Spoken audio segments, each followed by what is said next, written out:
Ayan, Eagle, lumabas ka na kasi matutuwa ka rito. Oo nga. 81 days na lang pala, Pasko na, guys! Patok, syempre, tuwing Christmas sa mga food business, hindi lang pang regalo, pwede ring handa. Ay, bibida natin ngayon ang tripleng sarap ng Brazo de Mercedes, leche flan at ube halaya na pinagsama at pwedeng ma-enjoy bilang dessert. Makakasama natin si Ann Sanchez, owner ng Titots, na gumagawa ng floating island para diyan. Good morning, Ann. Hi, Ann! Ayan, good morning. So, paano ba ginagawa ang 3-in-1 sarap na dessert na ito? Yung first po gagawin natin, yung ube po, ito na po yung ready niya.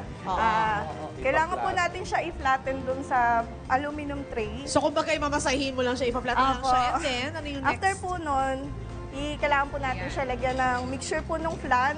Okay. Leche So, flan. leche flan. Opo. Mixture, okay. Matagal din gawin kasi matagal gumawa ng halaya. Kayo din ba Opo. mismo gumagawa ng Opo. halaya? Matagal din yun eh. Okay. And then, Pagkatapos After po nito, nun, tatakpan mo i-cover lang? po natin siya ng aluminum foil. Oo. Tapos i-steam po natin siya ng mga 30 minutes po. 30 minutes steam siya. Okay. Ayan ang mga panauing pandangal. Yung mga additional na mga taong kakain mag-i-enjoy. Pagkatapos After ng po 30 ng 30 minutes, minutes, ito na po yung kalalabasan ng product natin. ito na yung may May leche flan na flan. siya. Oo, flan sa taas ng ube. And then, ano itong Pag ginagawa after po natin? niyan, ito po yung merang natin. Ito po yung magiging Brazo de Mercedes po natin. Oh. Okay. Yun Ooh, naman. ang ganda tignan talaga, no? Alam mo, sa- Ilalagay lang po natin siya dito. Sa Oo. ibabaw. Sa ibabaw. Sarap. I-spread po natin. Tapos, Nako, saktong-sakto Tapos, yan. Birthday after ngayon po ni nun. Cheryl Season.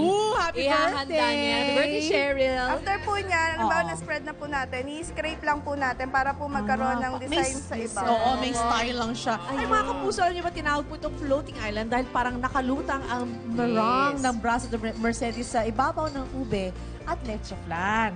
There you go. Ayun, hindi na floating. Dito sa side na to, parang lubog-lubog na lahat eh. Lubog na sa tiyan nila. Nagkagulo eh. Correct. Pero magkano ba nga pala ito, Ann? Yung meron po kaming 3 sizes, yung Okay. small, medium, and large po. Sa Yan. small po is 120. Okay. Dito po 220, dito po 250 po sa 250. large. Alam mo, pwede na for all the effort, ha? Tsaka Oo, yung correct. ingredients na ginagamit ninyo. Magkano po na kung sakaling gagawin business? 2,000 pesos po. Sa 2,000 pesos po, makakagawa na po ng 25 to 30 pieces po Yun na na naman maliliit. small. Opo. Oo.